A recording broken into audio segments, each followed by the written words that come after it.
Okay, now I'm going to discuss the Chicago White Sox.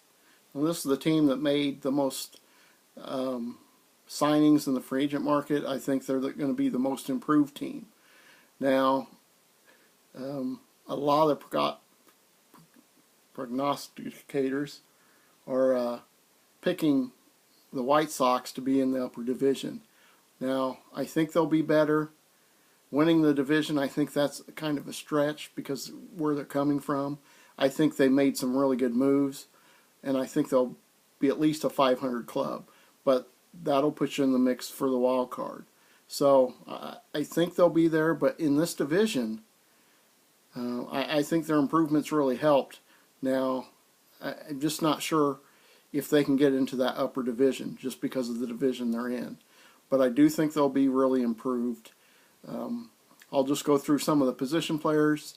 Tyler Flowers, okay catcher, they'll get by with.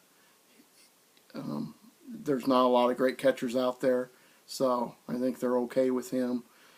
First base, of course, Jose Abreu, the Cuban superstar. I think he'll hit lots of home runs in Chicago. I think he'll only get better. I don't think that was just a career year. And I think he'll be an MVP candidate. I think he's going to have a huge season again. But most of what the White Sox do isn't going to be depending on what he does. I mean, unless he just falls apart and hits half the home runs and that things. But I think Abreu is going to be an all-star where he's only going to get better. And especially when he learns the pitching in the American League, yeah, I'll just watch out. At second base, you got Carlos Sanchez, and they've got Gordon Beckham back, so he may play second. They're not very good at second, so I think if they just get adequate play, they'll take it. At third base, Connor Gillespie has to hit better. I'm not sure what type of player they're expecting him to be, but he's got to produce more. They've got to have more out of the third base spot. I don't think they're going to get a lot out of the second baseman, so I don't think they're going to be a major player on their team. But at third base, Gillespie's got to hit better. Shortstop, Alexi Ramirez is a really good shortstop. He's got power. He's got an okay glove. I really like him at shortstop. He's a good player. So, but Ramirez and Abreu played pretty good last year, and they didn't do that well. So they just need to do what they've done, and they'll be pretty happy with that. In the outfield, now Melky Cabrera looks like he's a solid player. The Royals had him for a while when he started playing well, and then, of course, got in trouble with PEDs. Playing without the PEDs is the only thing that scares me, whether he is or isn't. But if he hits like he did last year, the White Sox will take it. And I think it's a major upgrade. He should improve their team. Adam Eaton's a pretty decent center fielder. I don't think he's anything great, but he can steal some bases. If he can hit 300 like he did, he just needs to play every day. And I think he'll be a decent center fielder. I think they can get away with him. In right field, Avisail Garcia, he put up home runs. I think he'll keep doing that. If he improves, I think he's a major player. Their outfielders, depending on how well they play, will determine how far the White Sox go. But their hitting-wise, I don't think the White Sox hitting's all that bad. And I don't think that's what's contributing to what they were struggling with last year. And then they also added Adam LaRoche, so that's a pretty good lineup. It's a lot, that's a lot better than what they've had. With those two hitters they brought in with Cabrera, LaRoche, I think the White Sox can hit.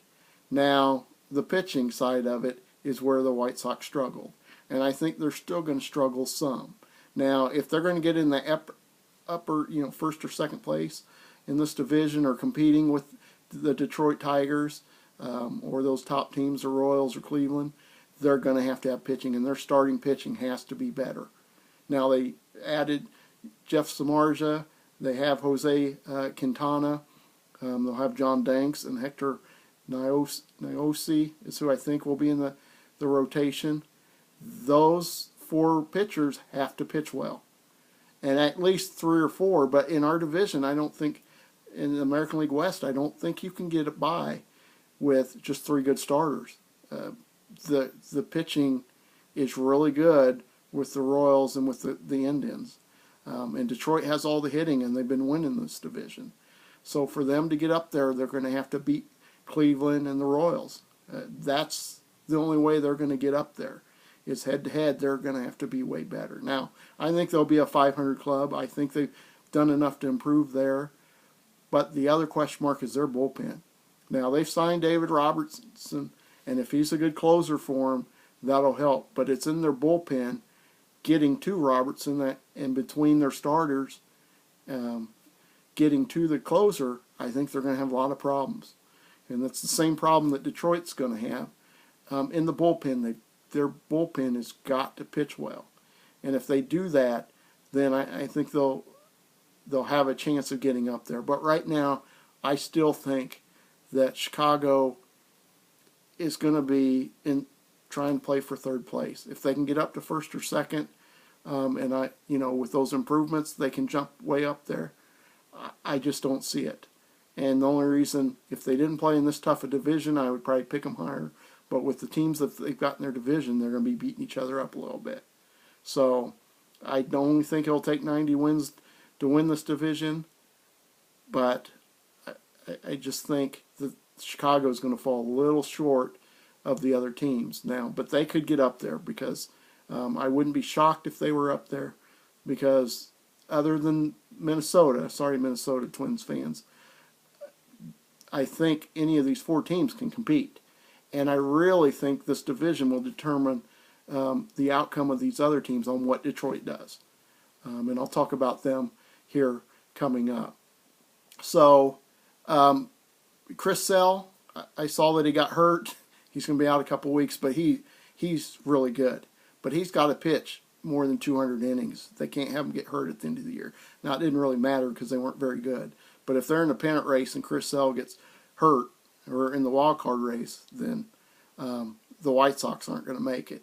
He is going to have to pitch a full season, which I think he can. And I think it helps with some of the additions they've got, because Marja and Quintana can be really good. Quintana was very good last year. But the teams that they're facing, they're going to have to stay with them. And if they do that, they can hit well enough. I think they can do that. But I think they're still going to finish below Cleveland and the Royals and Detroit. And they could finish over Cleveland. And if the Royals just fall apart, which most people are picking, but they're picking the White Sox to be a lot higher, I just don't see it. And that's what I think of the Chicago White Sox.